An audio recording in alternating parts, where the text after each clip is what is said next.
Welcome to another off-season edition of Fantasy Football Today DFS. I am your host, Sia Nejad, and we are continuing our off-season series highlighting NFL DFS strategy and game theory. Last episode, we had Andrew Erickson, we had TJ Hernandez before that, a host of others prior to that.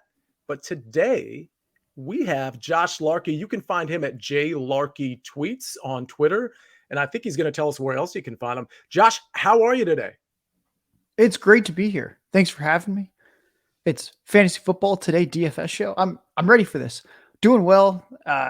You can find me all over the FTN spaces. So yeah, I would just say if you're on my Twitter account, you'll be able to see what I'm doing. If you're listening and you go, I don't know who that voice is, I don't know who that person is, just check the Twitter account. I retweet enough stuff, I tweet enough stuff myself that you'll be able to know what's going on. So it's great to be here. And thanks, Josh. And I'll tell you, one of the reasons I wanted to have you on the show is because I follow you on Twitter. I think everybody should follow you on Twitter. You have a really, in my opinion, like a really kind of cool personality. You're not afraid to kind of toe the line and say what you need to say. And I mean, it's all from a fantasy football standpoint, of course, but you're not afraid to have like that take that maybe other people don't agree with or what have you. And I know you're doing stuff for FTN. So tell us what you're actually doing for FTN. So my big project right now is a full best ball guide with rankings, discussing why those rankings are the way they are, showcasing a ton of different research I've done on how rookies perform better as the year goes on in best ball and what that looks like, proper roster construction, different stacks that I'm targeting. I feel like I've seen a lot of best ball content, but I've never really seen a full comprehensive guide that's more than just, oh, here's an intro to best ball article. So it's going to be a full downloadable PDF, and that'll be coming out very beginning of June. So we're less than 2 weeks away from that. So I'm excited because I feel like a lot of people, they'll be like, oh, here's my top 200 rankings. And I'll look and I'll be like, oh, that's very interesting. It looks like you're really high on this player or really low on this player. Okay. And with the multiple paragraphs about each player, you can learn why I'm above or below the field on different players. You can get my full player projections in that. I even have a couple new models that I'll be showcasing where you'll be able to see my projected spike weeks for each player based on their profile and projections. So that is the major thing that I'm working on right now. It's pretty much my baby. It's what I'm dedicating most of my time to the last few weeks. Yeah, and I know the Fantasy Football Today DFS crew, we may be kind of indulging, maybe with the Fantasy Football Today guys, some best ball strategy and whatnot. I'll make sure I take a look at that guide, or at the very least, take a look at your Twitter and get some of your advice on that. But I wanted to talk to you today, of course, about sort of DFS theory, game theory, things of that nature. I know we're so far out from the NFL season. Actually, I mean, it's within a few months, so it's not really that far out. But with that said, the NFL schedule did come out. And Josh, I want to get into your process, your DFS process. But first, I got to ask you, because you might think it's ridiculous. I just love the fact that we actually have games that I can go to a sports book, for example, and check out what the totals are and the spreads are for September 8th and for the main slate on September 11th. Have you taken a look at the schedule and anything that kind of jumped out at you from a DFS standpoint? I realize it's early. I'm just curious. So truth be told, the first thing I looked at when the schedule came out were weeks 15, 16, and 17, because with this best ball guide, I was like, all right, we got to target those playoff weeks. And then after that, the next thing I did was I was like, all right, let's see some week one matchups. And I'm located in San Diego. Mm-hmm. So I'm kind of like that desperate ex-girlfriend or ex-boyfriend where the team leaves and you're like, it's okay, I'm still here whenever you want me.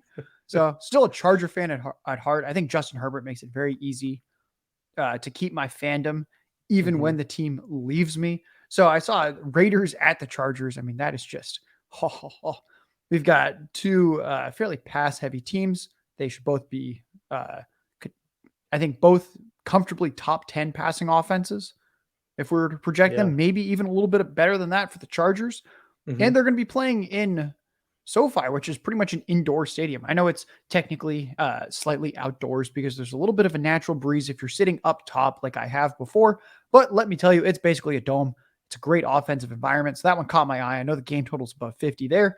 The other big game total was the Chiefs of the Cardinals. And I'll tell you what I like about that game. So I can already tell I'm probably going to be below the field on Kyler Murray because he always worries me when there's no Hopkins. And I just think that their skill position core is honestly god awful without Hopkins. It's just a bunch of tiny small guys and Zach Ertz Mhm, and whatever, like the husk of AJ Green. But mhm. I think there's going to be a lot of work funneling to James Conner and Marquise Brown. Yeah. So I think it's going to be really fun. I think there's going to be a little bit more hesitancy than usual to stack the Chiefs because it's like, well, I don't know who do you stack Mahomes with? We've got Mhm. Travis Kelsey. Do we go Juju? Do we go Sky Moore? Do we go MVS? There's just too many options at this point. And I think it's going to be really fun to do a lot of heavy game stacks where it's like Mahomes, Kelsey, other Kansas City Chief. Take your pick Yeah. and then have James Conner and Marquise Brown in there. And I think it could be a hyper consolidated, even if not super effective, Cardinals offense. And that was a game that caught my eye. I'm going to give you one more, even the Yeah. sneaky shootout, because you're like, all right, Josh, great. You just listed the two games with game totals above 50. Wonderful. The monkey could have done that. All right, I've got one more for you. Eagles at the Lions. Give me that dome game. I always love when it's in dome. You don't have to worry about weather. We can already just set it and forget it that it's going to be a nice 68, 69, 70 degrees, whatever it is at Ford Field. And I think the Eagles offense is going to be much improved. I think they're going to be a lot pass heavier than last year. And the Lions are much improved. It's a top 5 offensive line, top 10 group of skill position players suddenly. That is going to be a very sneaky shootout to look out for. Yeah, that's an interesting one because of the 1 o'clock slate games, like the first couple games you mentioned, Vegas at the Chargers, Kansas City at Arizona, those are 53 and 52 point totals, but they're in that 425 that afternoon slate. The only high scoring game or allegedly high scoring game with a relatively high total is that Philadelphia at Detroit game, but it's only 46 and a half. So I think that's an interesting pivot if you're playing the main slate off of the KC Zona, Vegas, LAC, and maybe Green Bay at Minnesota, which has a 49 point total. Listen, I know it's early, but I just think it's fascinating to talk about these games and fascinating to talk about what we already know, which is what games we might not know the players precisely, to your point about the Kansas City Chiefs, but what games do we already know people are going to want to stack or rely on, 2 days when they're making their lineups 2 days before these games go off. And I think you're right. KC Zona is going to be a big one. I think second place is going to be Vegas LAC. And I think you're right that Philly Detroit is an interesting pivot. I think Green Bay at Minnesota is an interesting pivot. But as far as pivots and all that stuff, we'll get into that from a game theory standpoint later on. I want to ask you next about sort of your process. So I'm kind of setting you up for week one a little bit in terms of, all right, we've looked at games, we've looked at totals, we kind of know where people are going to gravitate to. We know maybe where we want to pivot to. Maybe we want to pivot in game, maybe we want to pivot to a completely different game. With all of that said, whether it's week one or week 10, can you give us an idea of what your process is from, let's say, Monday towards, locking your lineups? So during the week, I'm tweaking projections. I'll always have my own projections that I'm doing. And I think it's just helpful for anyone out there that has a few hours during the week of free time. Make your own projections. And I think that that's just a nice, helpful exercise to kind of see, all right, we had this transaction, this guy's injured, and let's look at how this team's done in the past. And next thing you know, you can start yourself to realize players that you might think are undervalued. And what I Mhm. think is very good about doing your own process is think about how many people out there are just like, hey, I'm a roto grinder sub or something like that. And they're like, this is where I get my information. Great. They are going to have access to a very, very specific set of projections with a very, very specific set of assumptions. If you do your own work at home and come up with something that's very slightly different, and next thing you know, you're like, wow, this guy feels like kind of a screaming value and no one's talking about him, you can suddenly have a player that you have conviction on that the rest of the field maybe isn't as aware of. And I think that that's really important. It's kind of like I think of it kind of like the wisdom of the crowd where Mhm. there have been, I was a psych minor, so I have all these like really random examples, but there have been stuff where it's like, guess the weight of the prize pig at a state fair. And there'll be like 5,000 people that guess the weight of the pig. And because everyone that looks at the pig sees it a little bit differently, if you average the guesses, it's often really close to the weight of the pig. And you can apply that to your own projections where you're like, you know what? I'm definitely going to miss on some things, but there's probably going to be a little secret sauce that me and my unique brain understands and that it helps identify that this running back's actually in a smash spot or anything like that. So that's why I think it's always important to when possible, do things on your own Mhm. because there's going to be things that you just inherently know better than everyone else. And that's just what makes us unique as humans psychologically. So I think that's always an interesting thing is I do my own projections during the week, and I'll generally have a good idea of injury reports and stuff generally by Friday. And that's generally Friday, if not Saturday morning, I'll set my quarterback pool. So I'll say, all right, there's a lot of matchups we like. Let's look at which players are projected to be pretty popular, unpopular. Here's my 4, 5, 6, 7, 8 quarterbacks that I'm going to be targeting for this main slate. And then I'll start to think about what percent of my overall lineups I want to tie to these quarterbacks. And if there's any players that I think are kind of a unique opportunity to get different, or if it's like, I think I'm going to eat this chalky stack, but I'm going to have to go through and check and make sure that if I'm doing that I'm not like, oh, wow, I'm like, if the Herbert Keenan, I don't know, like let's say Herbert, Keenan Allen, Gerald Everett's like the popular stack week 1 with Devontae Adams as the run back. You probably don't want to be like, cool, now let's fill the rest of the lineup with Chiefs Cardinals players. That's probably not the smartest way to do it. So I'll start to think about that a little bit in terms of how I think these lineups will ultimately look. So it's generally projections during the week, quarterback pool either Friday night or Saturday morning. And then Sunday morning, I wake up at 5 a.m. since I'm on Pacific time on the West Coast. Yep. And I'll spend those 5 hours up until lock, making my lineups, checking them over. So that's kind of the main 5-hour block that I'll utilize. Yeah, and I love the idea of kind of setting your own projections. And for those of you that might sound intimidating to you, I mean, maybe some of you don't have the time to set your own projections, but you can set your own assumptions of guys you like and guys that you think will sort of flash that are lower priced or potentially lower owned. And you can kind of like set that pool for yourself before you even look at projections, before you look at rankings and stuff like that. In fact, in sports betting, I think that's a smart play, particularly with the NFL, is to guess the lines yourself. And then you go back, you see what the line was actually set at. And either it's a blind spot from you because you forgot to factor in something and through your research, you can figure it out, or it's a blind spot from the handicappers. And maybe there are occasions where they're missing something, especially early in the season. So Josh, I think that's sort of setting your own projections, or at least setting your own sort of player pool that you like before you get maybe group thought into playing a different pool, I think is a really savvy play. Yeah, to add on to that is, let's just say that you subscribe to whatever site you like, whether that's FTN or I don't know, Roto Grinders, awesome. Like there's a lot of these main DFS sites out there. You sub to your site, you see the projections, you're in the optimizer, do exactly that and go, oh, you know what? Wow, I really thought Mike Evans was going to smash. Projected for 14 fantasy points, and you manually change that to 18.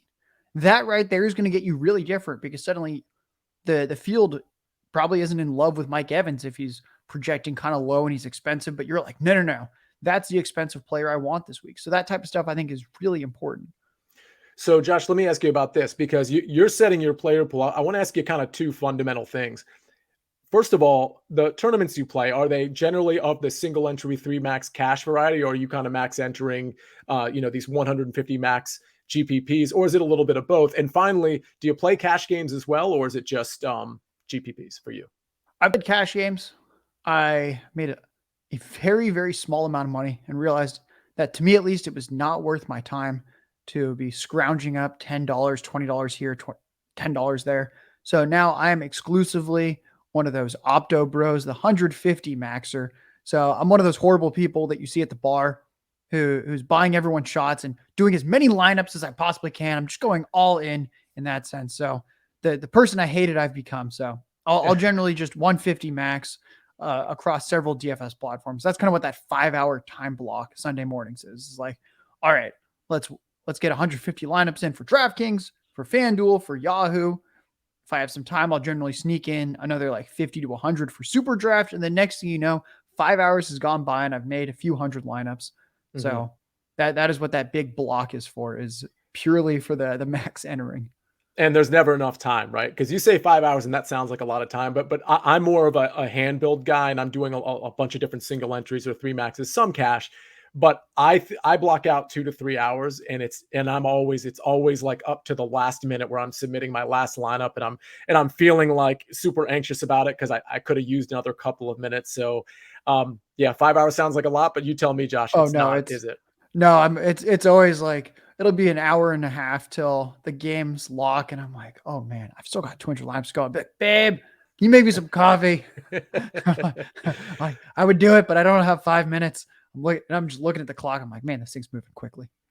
No joke. My wife doesn't even like talk to me on Sundays. And it's just like a standing sort of order and agreement between the two of us. Like I am too sort of like stressed out putting all this stuff in and watching the games. Don't get me wrong. I enjoy it, but it's a little anxiety ridden too. I'm very competitive. I 100%. want to win. And so it's just one of those things where, I talk to myself that entire Sunday for the most part, sometimes on Monday as well. But let's talk about something else because it sounds to me like you're using optimizers to a certain degree, but I'm kind of curious what statistics you think are important, maybe leading up to using the optimizer or leading up to projecting what player pool you want during the week. I mean, there's so many things. I think volume is a big word in this NFL DFS community, and it really applies to NFL DFS more than some DFS sports, like golf, for example. Volume isn't, I play a lot of DFS golf. I'm an analyst for golf as well, for CBS Sports, but also for Win Daily and some other outfits. And it's a completely different analysis with golf because you're not getting volume more than anybody else, unless, of course, you make the cut, which is a different analysis in and of itself. Here we have, your snap share, for example, your red zone snap share, your targets, your red zone targets, things of that nature. I'm just curious, like, what of those, or maybe defensive versus offensive matchups, whether that's offensive line versus defensive line or wide receiver versus secondary, are there some that stick out to you that like you have found over the years are just way more important than people think? So the trenches is actually very important. I'm not the best at understanding that. Like I'm not going to be doing analysis and go, oh my God, look at the pressure rate of this guy versus this guy. And let's pull up their PFF grade. And oh my goodness, look at the left side. They're going to have to run to the right side. And that means blah, blah, blah. Yeah. It'll basically just be like, all right, we've got a really dominant front seven against a really struggling offensive line. And if that quarterback for some reason is pretty popular, I'll be like, cool, that's a pretty easy fade for me right there. Mm-hmm. Don't really want him to be pressured that much. That's probably a good defense slot. Or conversely, if there's a game and maybe it's kind of a stinky offense, but it's consolidated, and I know that if this team hits, it's probably going to be these two players, and they have a decent offensive line. They're going up against a fairly weak front seven. The quarterback's going to have a lot of time to throw. Probably a good game for me to be above the field on, just because there's so many people that are like, you know what? I just don't understand the trenches. I'm not going to think about it. Whereas for me, I'm like, you know what? I don't understand the trenches. So I'm going to see if someone else understands the trenches. I'm going to take their advice there and weave that in. The other thing I think that is pretty important is I think routes data is important. Obviously, like targets per route run. I feel like a lot of people talk about that. I talk about that a lot and how it's very important to know per route, how often are these receivers getting targeted? Because if you're not getting targeted per route, doesn't matter how many routes you run, you're never going to get targeted. It's like the Jalen Guyton conundrum where it's like, oh, he has like an 85, 90% routes run share on the Chargers, and they're a really good offense. And you realize the dude's getting like 2 targets a game. And it doesn't matter how many times he runs. He's good for like 1 17-point week. And even then, it's like you're not really winning a GPP from Guyton's like 2 catch, like 60-yard and a touchdown week or something like that. So I really like the routes run data in general and folding in targets per route run. And I think it's a good, the way that I do it in my projections, it's a very good tiebreaker where if there's 2 players that I really like, and I go, well, one guy generally runs 3-4 more routes than the other. Cool. I'm just going to go with the guy that runs more routes because it's a volume game. And if he's getting more reps, I'll just go with that guy. It's similar with if you go like, oh, I've got 2 running backs. One of them is going to get 20 carries. One of them is going to get 18. And they're both projecting similarly enough, but you're like, well, this guy's probably getting more touches or a higher percent of his team's touches. Why not just lean on that guy? So I see too many people fall into traps of efficiency, and it's like, hey, sometimes you just want volume, and that's a good tiebreaker. A stat that I think gets way too much love, because I know we want some good and bad, and I've talked up a few stats. I don't like the cornerback wide receiver matchups. Yeah, I totally agree with you. So many people love them. And at my old company, when I was at Player Profiler, we did a ton of work with wide receiver cornerback matchups, and I was deep in the weeds with the data. You want to know what I found? I found that the shadow corners, they're like 50, 60%. Mm-hmm. It is very hard to find the cornerback that is actually attached to the receiver for 80, 90, 100% of their routes. Right. So here's a thought experiment. It's like, oh, you really don't want to play this receiver. They're facing the Packers. Jair Alexander, you can't do it. Well, let's say that Jair Alexander matches up with the wide receiver that you shouldn't play 60% of the time. The other way you could think about this, 40% of the time, Jair Alexander is going to line up on the wide receiver 2. Let's say that you really like the wide receiver 1. So it's like 40% of the time, Alexander's guarding the wide receiver 2. What that screams to me is 40% of pass plays, the wide receiver 1, the most talented, the best receiver, is going to be the glaringly obvious target on that play. And there's a pretty clear path to how this guy can pay off in DFS. And I feel like because it's like such a sexy stat, and it's like, oh, like this guy's covering this guy. And this, I know PFF always hypes it up. It's like, here's the cornerback receiver matchup to watch. Like you can't miss it. This is like the popcorn emojis. And then it's like, all right, well, he covered him for 20 of his 40 routes. And the guy ended up doing just fine in DFS. Like there've been so many times that like a guy like Metcalf gets faded because of the cornerback matchup. And it's like, well, he ran 20 routes against a bad cornerback. And what did they do? They were like, dude, go long. You're facing the bad cornerback. Russ is like, I'll just huck it to you. And you see that time and time again. So I feel like the market is just way too reactionary to these wide receiver cornerback matchups. I don't get it. And I think it's just a great pivot is to pay very minimal attention to that for DFS. No, I like how you turned that around to the 40%. I was talking on Sirius XM to Prince Amukamara just 2 nights ago, and he was just sharing a story about Tyreek Hill and about how if it's press coverage, and this is back when he was playing against him, if it was press coverage or if it was just the wrong matchup, like that 40% of the time matchup, it's just like a go route, and it's either a go route or he is just the number one and only read on.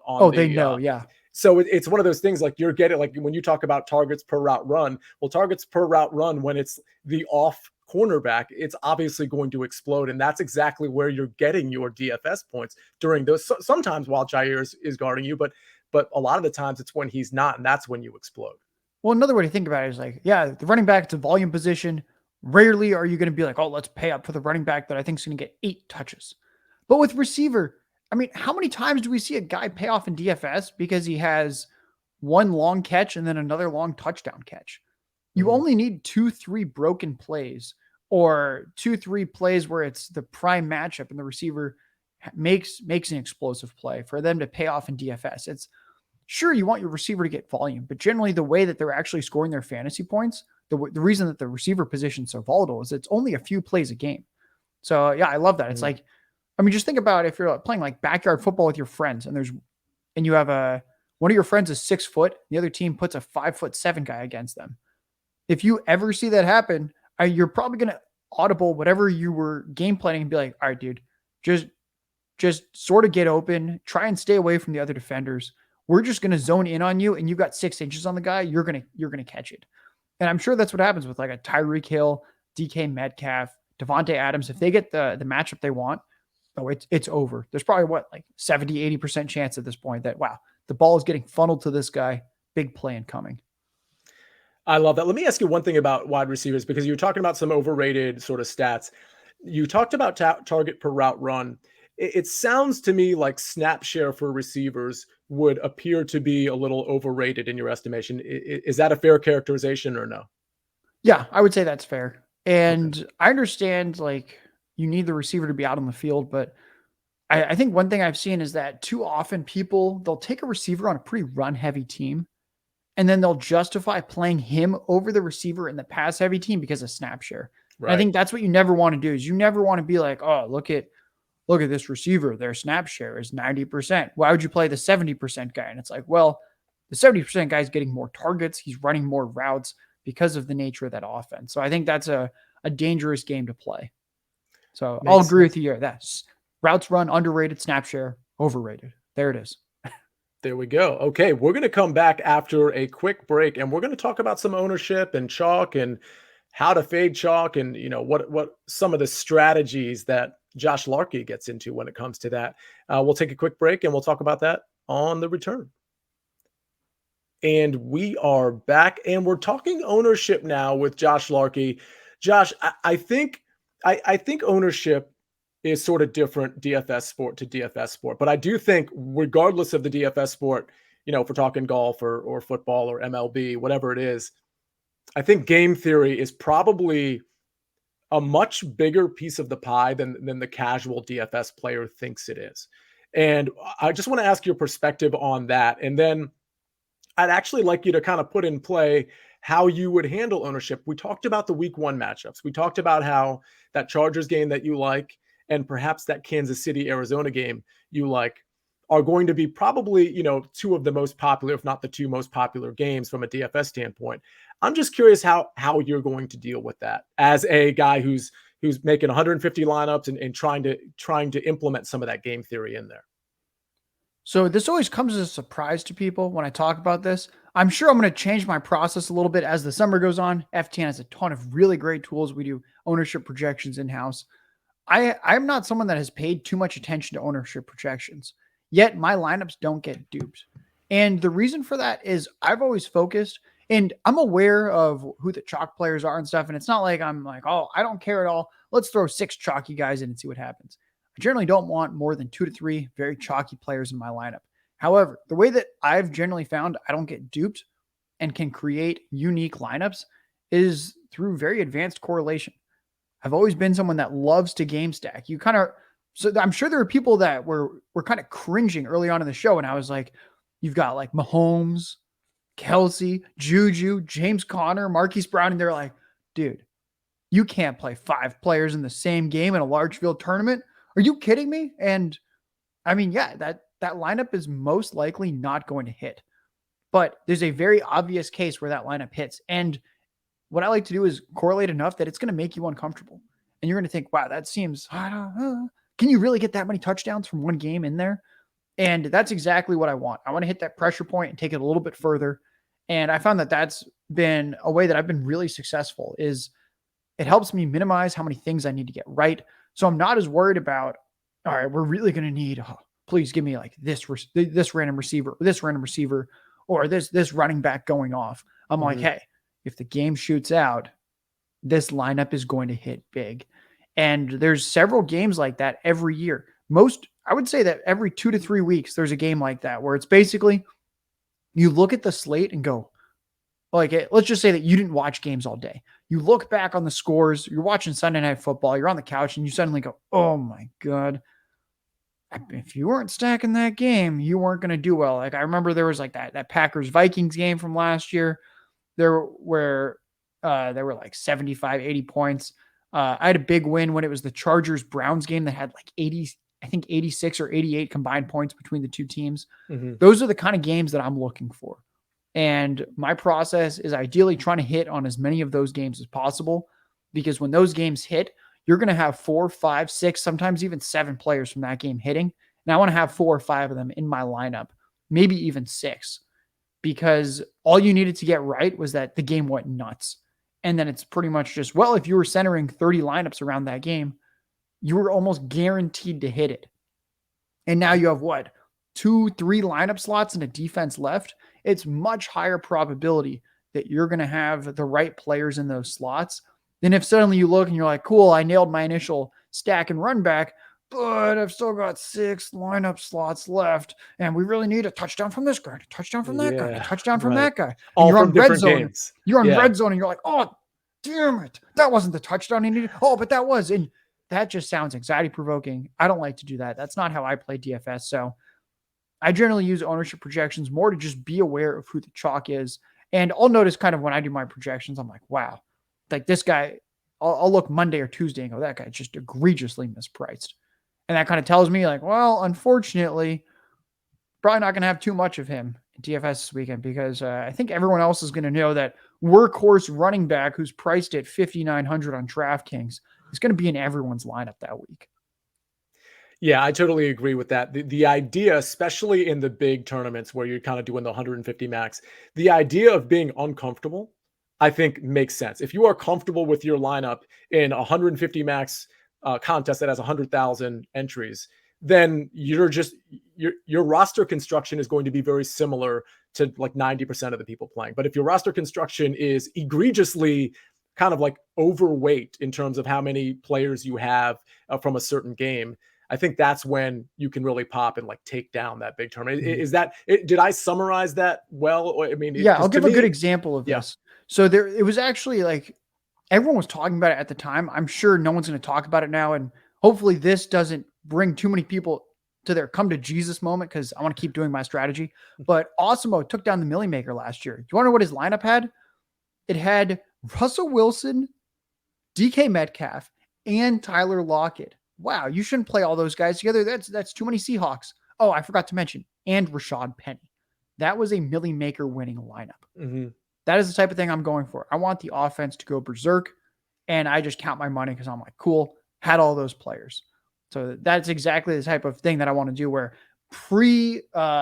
main slate, if you saw that lineup, you would think some casual Seahawks fan made that. Right. Like, wow, that's hilarious. This person thinks 4 Seahawks are going off. And then sure enough, that is what won him $1 million.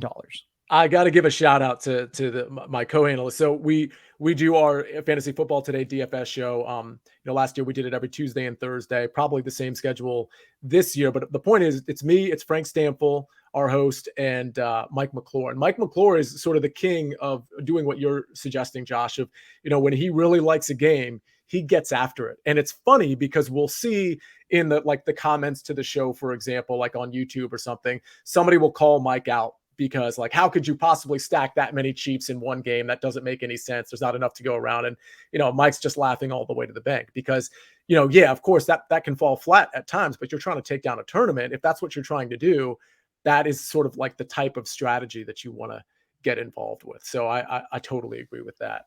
Josh, let me ask you this. So you're a part of FTN. I know you were formerly with Player Profiler. I think a lot of people listening would like to know, if they're not maybe you as sophisticated and, really like grinding on projections every day and things of that nature, are there places to go that maybe streamline some of the data, whether they're free or paid sites, maybe a little bit of both? I imagine FTN has some great stuff. I imagine I know Player Profile has some great stuff, including some free stuff, I believe. Are there any kind of maybe go-to websites that you'd send the casual observer or the casual listener? Yeah, I think if you're just starting off and you want to know some free advanced stats, Player Profiler is a great site. I used to work there. There's a lot of really good free stuff where you can look at the player page and go, oh, wow, Josh was talking about targets per out run. That's pretty advanced. That's probably going to be paywalled everywhere. Like, yeah, PFF, they're going to paywall that. Player Profiler, you can see that stat for every player. You just go to their player page. So if you're kind of curious, wow, I want to know how that underlying advanced metric is, that's a good place. You want to pay a little money? FTN has some really, really good tools. So if you go to ftndaily.com, we have optimizers for every sport. The football one looks really good. I'm excited to check that out during the season. And a couple tools that FTN has that pretty much from day one, I was like, well, these are tools that I'm going to be using during the NFL season. One of them is our splits tool. And it's like, hey, Dalvin Cook is out. How does Alexander Mattison do in the lead back role? You can immediately figure that out, and you don't have to start game log counting on Pro Football Reference to figure out, how did Mattison do in this game or that game or that game? You can just choose a year range and say, all right, I want Mattison to play this many snaps. Dalvin Cook's not playing snaps. Let's see what this split looks like. And I think that's very helpful. Same with, this receiver's out. Like Devontae Adams is out. How did the Packers do? And then you might uncover, wow, Aaron Jones has been really going off when Adams is out. And I think that type of stuff can be really helpful just for you to get your process going. Another one we have is the pace tool, where it's basically just analyzing each offense and how many plays they're running per minute, what their pass and run rates are, fully sortable. You can say, hey, let's remove this portion of the game, or I don't really want to use the last 2 minutes of the game for pace because teams are either playing uncomfortably fast if they're losing or uncomfortably slow if they're winning and just kneeling and running out the clock. So there's a lot of really cool dials that you can turn there to figure out, okay, here's a matchup where the game total is only 45, but both teams are very pass heavy and kind of fast paced. And sure, maybe they're not the best looking offenses, but not that much needs to go right to envision a shootout, as opposed to, wow, 2 stinky offenses and they're run heavy. That feels like a much easier 45 game total for me to avoid than the 45, or I guess 45 is still kind of high. I'm thinking back to we'll say 42 for everyone listening. 42 sounds a lot lower. So the 42 game total, and you're like, 2 run heavy teams? No. 2 pass heavy teams? Suddenly, even if the quarterbacks are bad, there's a much clearer path to me that this is a sneaky shootout to target. Yeah, that all sounds really great. And shout out to CBS Sports, who of course has a ton of great podcasts and information under their umbrella and at cbssports.com, among other places. I But use your fantasy points allowed tool. That was another one. The oh, nice. CBS like fantasy points allowed to different positions, and you can sort by team. I used that one a lot last year, actually. So I will give a shout Fantastic. out to CBS, a genuine one. I used that Yeah, tool frequently last year. Josh, I didn't expect that. Thank you so much. I just, but you know what? There's a lot of good information out there. Sometimes there's some bad information too. I talked about that with Andrew Erickson last week, where we were talking about Twitter, where Josh, you put a lot of good information out there. Andrew does. TJ Hernandez, who's been on this off-season series, like there's a lot of good information. There's some bad information, but I think it's good to kind of go in and maybe have a few sources that you go to, whether that be FTN or Player Profile or CBS Sports or Sportsline, whatever it is, and just kind of gravitate to those on a week by week basis, make them a part of your process, and just kind of see how you're doing from there. Okay, so I want to ask you a couple more questions before we let you go, Josh. First, let me just sum up maybe a summary question for the DFS listener. If going into this next NFL season, if you could maybe offer maybe 2 or 3 sort of strategies, or they could be general if you want, 2 or 3 kind of words of advice, strategies, rules to go by going into the season for somebody who might be fairly new or last year just didn't do so well when it came to NFL DFS. Anything to offer there? Yes, the first one, just heavily correlate. It's going to be a lot easier, even if you're not taking down tournaments, just to be able to hit the pay line, since that always feels good. It's just being able to hit the pay line.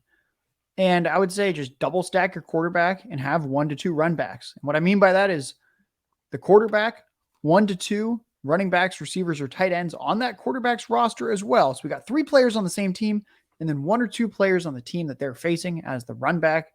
So if it's that Chiefs Cardinals game week 1, you might have Mahomes, Kelsey, Juju, and then you run it back with James Conner. You run it back with Marquise Brown, or you run it back with Rondale Moore and James Conner, something like that.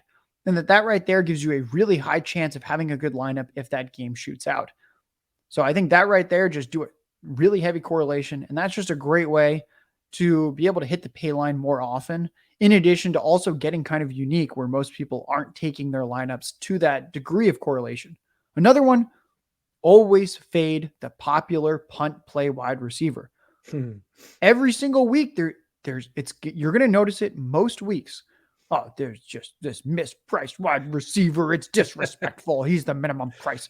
You'll hear analysts salivating. They're like, oh, he's $3,000. Got to play Keelan Cole Sr. Yeah, you got he's projected for 6 targets and 45 yards. He's going to give you 10 to 12 fantasy points at $3,000. And do you want to know what happens? The wide receiver position is very volatile. That guy's probably not going to hit. And even if he quote unquote hits and all the analysts and quotes out there are high-fiving themselves, dude's probably giving you like 12 or 13 points. And it turns out that you could very easily take down a tournament without that player. Mm-hmm. Rarely is the cheap punt play wide receiver the guy that pours in 25 fantasy points at $3,000 and you go, wow, I'm not going to be able to make money unless I had that player. That almost never happens compared to how often you would think that's going to happen based on how some people will talk about them. So I would say that I see a lot of newer DFS shows and newer DFS analysts making that mistake, and they'll recommend someone. I'm like, dude, you cannot recommend the cheap punt play receiver who's very popular. That is just, there has never been an easier fade than that player. And then conversely, if people are freaking out because there's a very chalky running back that's going to get all the touches, that is the chalk to eat. So if you're new and you go, oh my God, McCaffrey's in a smash spot, but this analyst X told me I can't play McCaffrey because everyone else out there also knew he was in a smash spot. You know what? You're allowed to play McCaffrey. And I think that's something that some people run into and they're like, oh, I don't know what to do. I'm just going to go with the receiver because he's cheap. It is fine to eat the expensive chalk at running back. I don't know why people get so freaked out about that. There's only so many good running backs each week. There are so many receiver slots where you can get different in your lineup. So I think those tips can help out some of the newer people, or maybe you just had a bad season and you were in the red last year. I love it. I love that a lot. Okay, so let's talk about bad things or good things. I want to ask you, like each show I do, I'm talking about a bad beat or like a lucky break you got in DFS. My Ooh. bad beat last year was I almost had a single entry tournament taken down outright, but Kadarius Toney decided to punch somebody in the face with their helmet on, and he got thrown out with 8 minutes and 30 seconds left. And he would have had it. I mean, the way he was getting targeted, it was like I was easily going to finish first place. So that's my sort of bad beat. Do you have a bad beat from the last couple of years, or maybe like a lucky break where somebody fumbled or caught a Hail Mary and you ended up, high in the rankings? This is an NFL podcast, but we're going to talk about the USFL. Love it. The league that is really struggling right now. The DFS contests get worse by the week. Week 1, I was sitting pretty in first place in their big tournament, about to win $25,000. Wow. Garbage time happens. It's okay. I'm still going to win $25,000. It was like the second to last play of the game, and I ended up missing out on first place by 0.2 fantasy points. Thank you to garbage time. So I did not get $25,000. I got $10,000. So it's great. You can't hate winning $10,000, but basically 1 2-yard run up the middle is what cost me 15 grand. So wow. You don't love to see that. That's why sometimes I'm like, I probably shouldn't have checked my lineup at that minute. Probably should have waited till the end. So that kind of stuff happens. Josh, funny story about that. When I know I am, and I've shared this on FFT DFS a couple of different occasions, people think I'm crazy.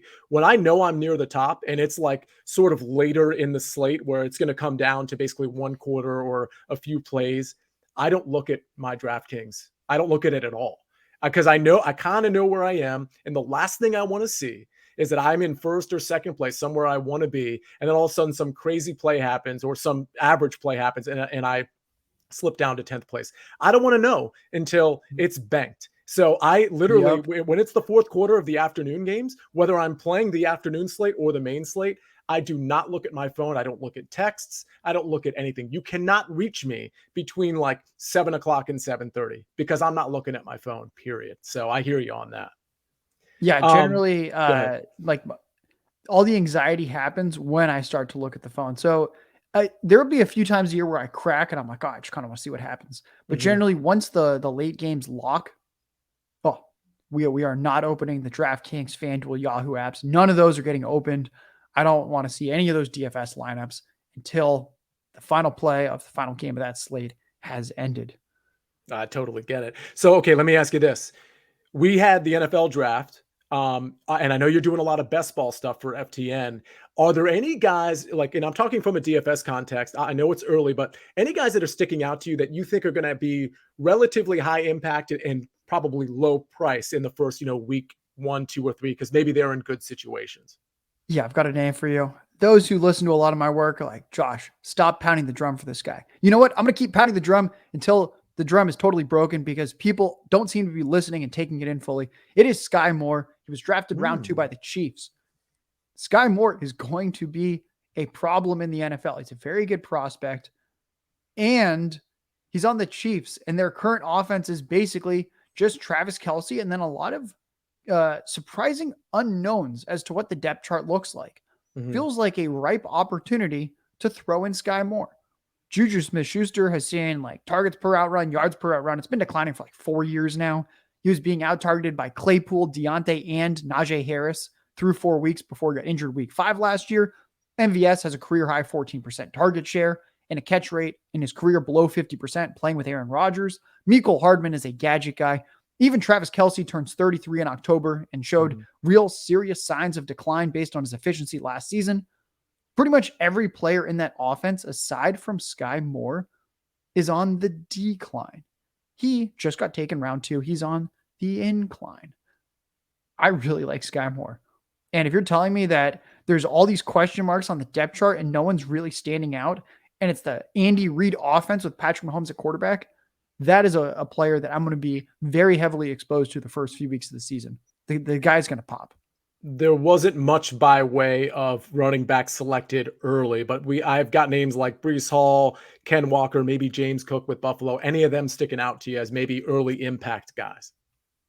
So the one that I'm excited about, because I just don't think people are going to play him too much, is I think James Cook's going to be a really fun addition to my Josh Allen stacks. Since a lot of people, they get a little squeamish stacking the running back and the quarterback. I've done a lot of research. And while, yes, you're going to have analyst X out there in your ear saying, you can't stack the quarterback and the running back. They're negatively correlated. When one scores a lot of fantasy points, the other doesn't. Well, yes, that's technically what negatively correlated means. I did a study where I only looked at spike weeks, which is the weeks where the players are going absolutely bonkers. And it turns out that quarterbacks going absolutely bonkers is also correlated to the running backs going bonkers. So it's actually pretty good to sneak some running back quarterback stacks.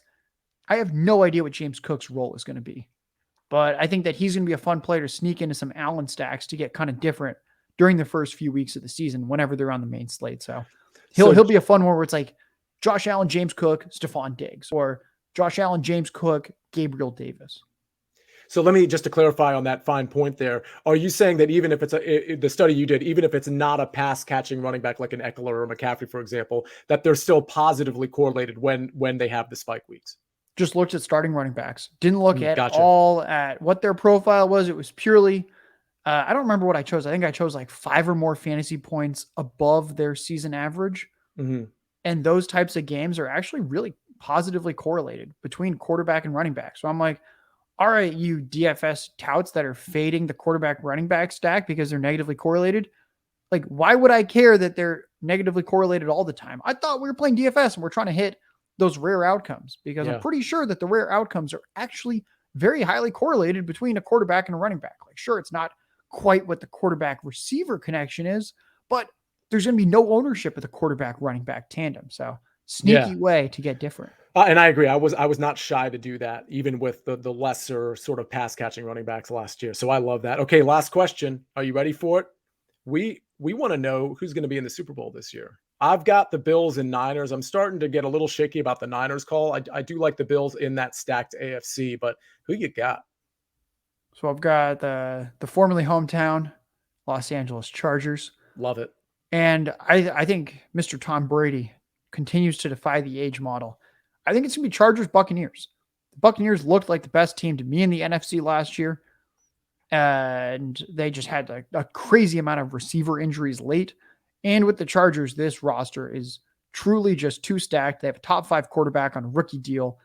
There's pretty much no holes on the roster at this point. And it seems like every year they get the injury bug. They need to like fire their head trainer or something. I don't know what's going on there, but this year, the variance with injuries finally doesn't absolutely kill them. Chargers, Buccaneers for the Super Bowl this year. I love what the Chargers did in the offseason, really on both sides of the ball. Hot take alert. I have the Chargers winning the AFC West. I have Denver making the playoffs, and I have Kansas City on the outside looking in, not making the playoffs. I did preface that with hot take alert. So, Josh, thank you so much for coming on the show. Now, we know you're doing a lot of best ball stuff that sounds like we can check out in the coming week or two. But as we lead up to the season, anything else you want to promote or talk about that we can look forward to coming from Josh Larky at JLarkyTweets? Just follow me on Twitter for more. I am just locked in on best ball, but I assure you there's going to be DFS content. There's going to be more best ball content coming later. There's going to be more redraft content, and you'll be able to find that and stay up to date on Twitter. So thank you so much. This was just great. Love talking DFS on a Monday. Me too, Josh. All right, that is it for Fantasy Football Today. DFS, we will see you soon.